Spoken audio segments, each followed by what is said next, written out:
And the fight for accountability after a warehouse with thousands of bottles of expired hand sanitizer went up in flames in Ontario County. There's no question that he was bringing in and brought in enormous amounts after the cease and desist. Our coverage continues on the fire at Eco Operations in Gorham.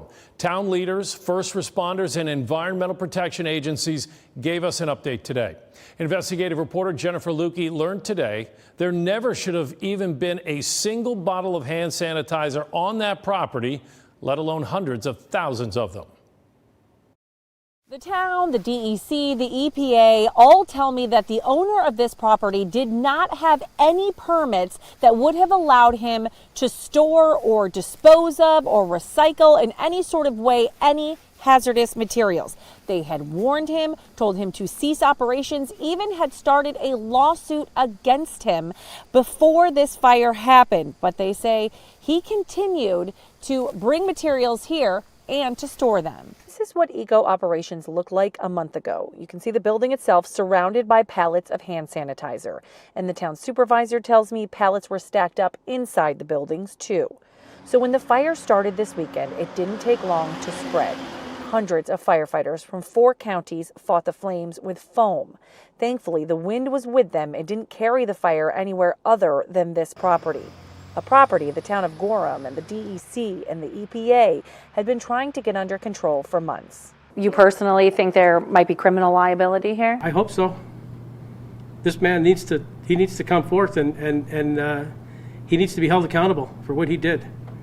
He ignored order after order, never applied for any permits, never applied for any variances, never applied for a site plan, just went in and set up shop and away he goes. So he needs to be held accountable.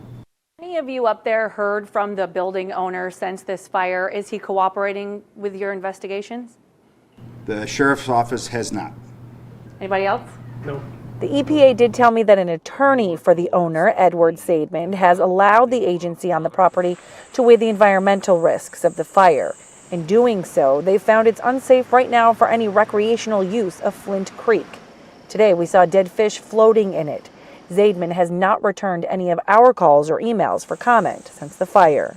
Investigators still aren't sure what actually sparked the fire. That is still under investigation. They say someone was driving by and happened to notice that a fire had started outside. That quickly spread, of course, but because they had a plan in place, those firefighters were able to contain it, at least to this property. So no lives were lost and no injuries to anyone, including the firefighters. In Gorham, Jennifer Lukey, News 10 NBC.